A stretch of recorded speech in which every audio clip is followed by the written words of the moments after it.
Et on est reparti pour le jour numéro 3 de la Japan Expo sur notre plateau sur Twitch. Et aujourd'hui, je suis avec Sia, Quentin et Julien d'une association un petit peu particulière. Déjà, bonjour à tous les trois. Bonjour à toi. Comment vous allez? Super, et toi? Ouais, vous passez une bonne Japan Expo? Ça va. Bien. Ouais, c'est vraiment sympa. Ouais. Vous avez eu le temps un petit peu de naviguer dans les allées ou Avec Sia, on était déjà là hier. Donc du coup, on a fait un grand tour hier en tant que touriste. Et ce matin, du coup, on était sur le tremplin. Donc on a fait un petit truc. Ouais, franchement, c'est cool. Ça navigue pas mal. On a eu l'occasion de rencontrer certains membres de notre communauté et puis de discuter de notre passion commune qui est Star Wars. C'est ça.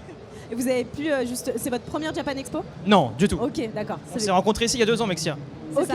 d'accord. Bon, on en parlera tout à l'heure parce que tu as rejoint l'association récemment. Exactement, Donc, c'est ça. Donc on pourra en parler tout à l'heure. Alors, Julien, tu es le Oui. président de l'association. Absolument. Est-ce que tu peux nous présenter ton association? Oui, absolument. Alors l'association s'appelle Force Ghost Productions. Et en fait, c'est une association de boîtes de prod audiovisuelles à but non lucratif. On est là pour réaliser un fan film Star Wars qui sera en fait un long métrage. Très bien. Vous êtes créé depuis combien de temps? L'association existe depuis fin 2023, début 2023, 2023, grossièrement, décembre. Ok, super. Et donc, alors, si je résume bien ton association, vous êtes des fans de Star Wars de base. C'est ça. Et vous êtes actuellement en train de créer un long métrage, long métrage. spin-off Ouais, c'est ça. sur la saga Star Wars. Absolument. En fait, on est fan d'un jeu vidéo, fan de Star Wars tout court, mais c'est vrai que il y a les films qui existent et nous on voulait faire un truc vraiment différent, donc c'est effectivement un spin-off qui se déroule vraiment loin de tout ce qu'on connaît, tout ce qui est Skywalker, etc. On est vraiment très loin. Et du coup, en fait, l'association existe depuis 2023, mais le projet existe depuis 2016. Donc ça fait très longtemps qu'on a commencé et on s'est vraiment professionnalisé, d'où le fait qu'on ait créé une association. Voilà. C'est ça. C'est ça? Ouais, j'ai pas grand chose à rajouter, c'est ça. En fait, On est pas mal. le frangin est avec moi depuis le début de l'histoire quasiment. Il nous a rejoint en cours de route et depuis, il a vraiment pris, on va dire, une grosse place dans ce projet. Voilà. Pourquoi avoir créé un spin-off sur Star Wars? Parce que depuis tout petit, en ayant vu la saga, tu t'es imaginé peut-être un spin-off dans ta tête, tu t'es dit j'ai envie de le mettre, le poser enfin et de pouvoir le voir en vrai? Ouais, je pense qu'il y a de ça. Il y a aussi la hype du fait que Star Wars revenait au cinéma en 2016, 2015. Mais au-delà de ça, c'est un peu l'idée. Et j'ai toujours tenu une caméra dans les mains depuis que je suis gosse. Avec Quentin, on a beaucoup joué là-dessus. Et c'est vrai que naturellement, en fait, quand la question s'est posée, on se dit putain, c'est quand même cool que Star Wars revienne au cinéma et tout ça. Qu'est-ce qu'on pourrait faire pour ajouter une pierre à l'édifice, faire un film. Voilà. C'est vrai que quand on était petit, je me rappelle qu'on jouait à faire les combats Star Wars des premiers films sur le lit de nos parents. On Ils reproduisait devaient les être ravis scènes. les parents, ils devaient être super Ils contents. étaient ravis. On a peut-être pété une ou deux lattes en faisant ça quand on était plus jeune, mais du coup, de fil en aiguille, l'idée de faire des chorégraphies filmées, c'est quelque chose qui était là depuis très longtemps. Ouais, c'est ça. Et le projet a évolué avec les années, c'est devenu quelque chose de beaucoup plus concret, beaucoup plus sérieux. À la base, c'était vraiment un délire de copains qui allaient se filmer dans la forêt avec des costumes un petit peu cheap. Douteux, oui. Et Ouais, c'était ridicule. C'était des trucs AliExpress. Enfin, c'était vraiment des trucs qui étaient bas de gamme. Système D, ouais. c'était du Ouais, système système D. D, voilà, C'était c'est ça. vraiment l'idée de faire quelque chose de fun. Dans les années 2000, au début de YouTube, il y a eu beaucoup de trucs comme ça qui étaient faits avec des effets de sabre laser, avec des mecs qui n'avaient pas de costume. On a beaucoup été influencés par ça quand on était jeunes. Et on s'est dit, on va faire pareil. Et au fur et à mesure que les tournages ont eu lieu, on s'est dit, on pourrait faire un peu mieux. C'est toujours un peu mieux, un peu mieux, un peu mieux. Et de fil en aiguille, maintenant, on a du matériel de cinéma, on a des costumes de qualité. Vraiment, on a des Supérieur. gens qui nous font des vrais costumes. On a des artistes 3D qui bossent avec nous. Voilà. On reviendra après sur la logistique justement de ce spin-off. Est-ce qu'on peut avoir un petit synopsis Vas-y, Julie. du film? J'aimerais beaucoup savoir. Alors, en fait, c'est l'histoire. Le titre, c'est The Holocron. Donc, c'est l'Holocron, c'est un artefact site. Voilà, vous voyez On voit le sur ton t-shirt, effectivement. Donc, un artefact site qui renferme un pouvoir mystérieux. Évidemment, on ne dira pas plus sur le pouvoir en question ou sur ce qu'il renferme. Et donc, en fait, c'est la quête de cet objet. Comment est-ce qu'il le récupère? Comment est-ce qu'il le récupère? Qu'est-ce qu'il amène finalement, ce pouvoir-là? Et voilà, une espèce de petit voyage initiatique par rapport à ça. Et avec des personnages iconiques qui vont apparaître, qui sont liés au jeu vidéo Star Wars The Old Republic. Du coup, jeu duquel on s'inspire à la base. Alors, ma prochaine question, c'est vous avez, donc j'imagine, créé un scénario. Ouais. Donc si vous avez commencé à tourner il y a assez longtemps, le scénario, est-ce qu'il est fixe ou au vu des actualités, vous rajoutez un petit peu de piment dans ce scénario? Est-ce qu'il y a des petites nouveautés ou c'est un peu au feeling? Comment ça se passe? J'ai envie de dire que la fonction de Sia, du coup, récemment arrivée dans l'équipe, A aidé à recadrer l'équipe. a aidé à recadrer. Disons que Sia est spécialisée dans la connaissance sur le lore global du jeu. C'est vraiment un wiki ambulant. Ouais. Et elle est arrivée dans l'équipe vraiment pour recadrer un petit peu les incohérences scénaristiques, on va dire, Tout ce qui était qu'il pouvait y avoir sur le script. incohérence, c'est parfois même aussi manque d'inspiration parce que C'est ça. on s'est heurté à beaucoup de réécriture, on était vraiment la tête dans le guidon. Et quand t'as la tête dans le guidon, forcément t'es plus objectif.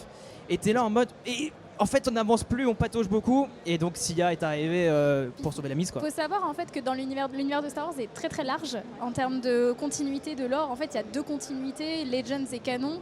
Et en termes de timeline, si on regarde la Guerre des Étoiles par exemple, le fan film de Julien se passe 3500 ans avant la Guerre des Étoiles, avant l'épisode 4. C'est précis. Donc en fait, à cette époque-là, peut-être que telle planète n'existait pas encore ou n'avait pas encore été découverte. En fait, l'idée c'est moi de regarder un petit peu ce qui est possible en fait de faire au regard des connaissances du lore, du Legends, etc., de ce que je peux trouver. Et c'est un petit peu ça en fait, la gardienne de la cohérence un petit peu par rapport au lore de Star Wars. Et en fait, c'est un peu comme ça que procèdent aussi les équipes de George Lucas ou en interne en fait chez Lucasfilm quand ils font un nouveau film ou une nouvelle série.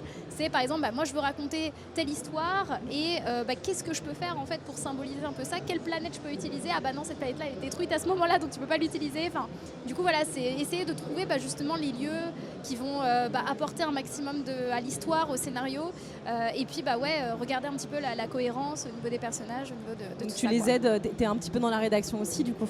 C'est ça, pour le moment, c'est encore à discuter un petit peu. Moi, j'ai rejoint l'équipe début de cette année, donc c'est assez récent, mais c'est vrai que Julien m'a parlé de son projet à la Japan Expo. Il y a 2 ans. Il y a 2 ans, voilà, c'est ça.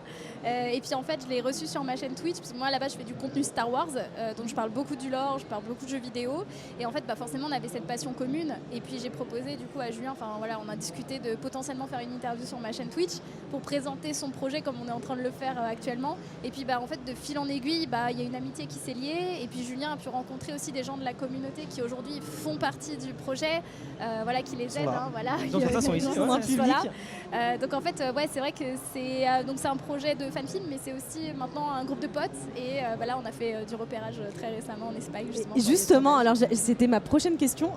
Comment on arrive à trouver des lieux un petit peu atypiques pour sortir du cadre de la forêt qu'on pourrait avoir? Ça pourrait être aussi des vidéos amateurs. Comment on fait pour dénicher ces lieux-là? Alors là, Julien, c'est toi qui avais regardé pour les. Ouais. En Espagne, En comment fait, ça t'était dans l'œil? Au départ, comme on l'a dit, le projet a beaucoup évolué, donc le scénario aussi. On partait de rien avec une base très très peu solide. Et au fil du temps, on s'est rendu compte qu'il fallait qu'effectivement on soit diversifié au niveau des décors, parce que la forêt c'est redondant, tout le monde fait pareil. ça. Il n'y a que ça entre guillemets sur les réseaux sociaux, et en tout cas sur YouTube. Et du coup, pour se démarquer un petit peu, j'ai commencé à faire une espèce de quête de lieux insolites qui pouvaient exister aussi bien en France, mais aussi bien du coup en Europe, dans des portes à côté où c'est pas très très loin non plus, pour éviter le budget qu'il explose, quoi. Mais du coup, à la base, c'est Google tout simplement. Lieux insolites, qu'est-ce qui pourrait faire un petit peu lieu futuriste dans nos contrées un petit peu proches, plus ou moins lointaines. Et puis finalement, Sia aussi nous aide dans l'aspect, encore une fois, encyclopédique C'est ça. de ce que peut être la... Parce que si on regarde, par exemple, moi je recommande telle planète, c'est quoi le biome, à quoi ressemble la planète? Là c'est un peu désertique, donc là on regarde un petit peu ce qui peut se faire en Europe, autour de nous, et dire ah oui, ça fait penser à ce lieu-là, ça pourrait être intéressant. Vous avez tourné un petit peu à Malte, là où je sais que ta Game of Thrones qui a été tournée là-bas. Alors ça reste un peu loin pour nous pour l'instant niveau D'accord, budget, je pense ok. aussi. Mais l'Espagne c'est déjà pas mal en réalité, on a vraiment fait une belle découverte en y allant. Mais c'est vrai que c'est un lieu tellement... Après, il faut tout ce qui est autorisation, donc ça c'est encore un autre sujet. Par des Nacias. Mais franchement, c'était vraiment génial. Et c'était la première fois qu'on partait du coup de la France. Donc, en tout cas pour le fan film. Donc oui, encore une fois, quand tu vois le postulat de départ où on était vraiment un peu minable finalement, à seulement 3 personnes, là on est beaucoup plus nombreux et surtout on repousse même les frontières du coup françaises. Donc c'est vraiment très cool. Et du coup, parce que tu me parles beaucoup de budget, comment vous arrivez à vous financer? Est-ce que vous avez des sponsors? Alors. Est-ce que c'est de votre poche? Les Comment ça se passe? Il C'est y a la vente de plusieurs t-shirts options. qui finance le tournage? Ah non. Non, alors du coup, sur mon t-shirt, on voit, il y a écrit Holocrew Festival. C'est un événement Twitch qu'on a créé du coup avec Julien et toute une partie des streamers qui nous entourent. Donc il y a dont qu'elle Sia, là, Skarax qui est là-bas aussi. Un et copain. Skarax est ici, qu'on a créé du coup au mois de Novembre dernier. Ouais. C'était un événement de 48 heures où on était une dizaine de streamers. Ouais, quinzaine, ouais. 5 en présentiel et tout le reste en distanciel. Et le but c'était de faire plein d'activités ensemble, de jouer et d'avoir une cagnotte disponible pour la communauté et prêt à soutenir le projet. On a levé du coup 10 000 €. 10 000 €. Waouh! Ouais. Incroyable! C'était inattendu. Ouais, hein. Ah, c'était- c'est incroyable! C'était Ouais, inattendu, En fait, on s'attendait pas à un tel engouement. Alors oui, certes, les gens étaient derrière nous et en fait, c'est à la base, on avait C'est pour eux te qui ont dire- poussé pour avoir. voilà, on avait fait une vidéo possibilité de YouTube nous en aider, ouais. 2023 où on disait il y aura une ligne rouge qu'on franchira jamais, c'est celle du financement. C'est-à-dire que depuis le début du projet, il faut savoir que de notre poche, on a mis à peu près 15 000 € à nous seuls Donc là, on a atteint un plafond de verre où c'était trop compliqué de pouvoir se dire ok, il faut encore financer presque 15 000 € si on veut une caméra de cinéma, etc. Et en fait, les gens qu'on a commencé à rencontrer grâce à Sia, puisque c'est avec elle qu'on s'est lancé sur Twitch finalement, se sont dit mais les gars, mais pourquoi on peut pas vous aider? Et une fois, deux fois, trois fois, et finalement on se dit ok, on va s'aider parce que finalement oui, ils veulent nous aider, pourquoi pas le franchir le Et pas. surtout qu'ils veulent mettre un petit peu leur patte à ce projet et qu'ils veulent en faire partie indirectement. C'est ça. C'est ça. Et au final, effectivement, le Holocrew Festival est arrivé, ça a fonctionné de malade, 10 000 € récoltés, on est parti, on est en train de faire une deuxième édition, enfin la préparer pour la fin de l'année. Donc voilà, le rendez-vous est pris et les gens sont déjà hypés par le truc, donc c'est fou. Alors justement pour découvrir ce projet, donc on va j'imagine sur l'Instagram ou le Twitch de Holocrew. Alors pour l'Instagram c'est Force Ghost Productions, enfin c'est le nom de l'association tout simplement. Twitch c'est pareil. Et après effectivement si vous voulez plus d'informations sur l'Holocrew Festival, donc qui est l'événement de streaming, en fait tous les créateurs de contenu n'ont pas encore été révélés, ils le seront dans les futures semaines. Et, mais par contre sur Force Ghost du coup ils auront toutes les informations qui vont tomber au fur et à mesure. Et puis on fera évidemment le plus de bruit possible pour que les gens soient le plus au courant possible. Oui. Voilà. Ok, super. Est-ce qu'on a une date de sortie prévue du spin-off? Alors moi je vais te dire la vérité, je pense que vous vous amusez à tourner ça et peut-être que vous n'êtes pas encore, enfin c'est pas que vous n'êtes pas prêt à le sortir, mais je pense que vous prenez beaucoup plus de plaisir à le tourner que le jour où il va sortir. Bah, de toute façon le voyage fait partie de l'aventure et c'est ce qui est la plus belle chose. Ça c'est indéniable. Maintenant je vais pas être pessimiste parce que ça prend beaucoup de temps. En fait, on est constamment sur une espèce de reboot. Ça fait 8 ans qu'on dit ouais en fait le film il est jamais sorti mais il a été remaké 6-8 fois quoi. C'est ça. Et là depuis qu'on a la caméra de cinéma, donc là on va officiellement faire un truc très très quali. En tout cas on va essayer de faire court. Et 2028. On espère 2028 idéalement. Voilà. Idéalement avant. Ce serait bien avant mais j'y crois pas. Ah non, faut être optimiste. Non, je suis optimiste. Ça peut le faire. Ah, attends, je dis ça mais je suis très optimiste. parce que je veux que la qualité soit au maximum possible. Bien sûr, Voilà. t'es perfectionniste, ça se voit. Exactement, et j'ai pas envie de sortir un truc qui sera pas comme j'ai envie qu'il soit. Donc on n'a pas de deadline, on dit aux gens ça prendra son temps, ils le savent très bien, mais le parti c'est on va kiffer jusqu'au bout et croyez-nous à la fin le résultat soit là. Voilà. Ok, dernière question parce qu'on on va devoir enchaîner. Ouais. Est-ce qu'il y a des personnes qui souhaitent vous rejoindre? Comment ça se passe? Est-ce que vous avez des postes disponibles en tant que bénévole? Est-ce qu'on recherche peut-être des monteurs, des cadreurs, des perchistes? Alors, on a un serveur Discord où justement toutes les personnes qui veulent nous rejoindre peuvent faire un ticket pour proposer leur aide de plein de façons. On a des gens qui ont rejoint l'association comme ça.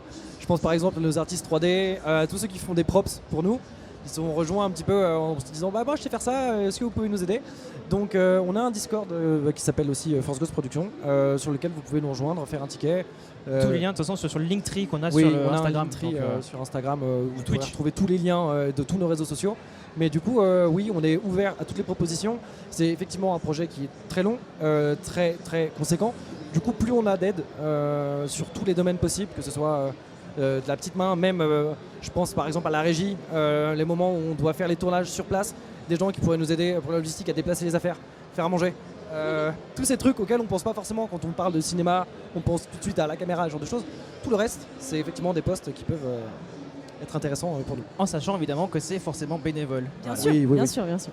Ok. Bah écoutez, merci beaucoup à tous les trois. C'était un Merci vrai à toi. plaisir de vous avoir sur ce plateau et je vous souhaite une belle réussite pour votre projet. J'ai hâte de Merci le voir infiniment. sortir en 2028. Merci Et beaucoup. j'espère vraiment. On espère. On croise les doigts. Merci à toi en Mais tout en cas. tout cas, voilà, suivez-les sur les réseaux sociaux. Encore merci. Et Merci à vous. merci à vous. Et on se retrouve dans quelques instants pour l'interview de Julien Fontanier. Merci, à tout à l'heure. Bonne journée. Merci.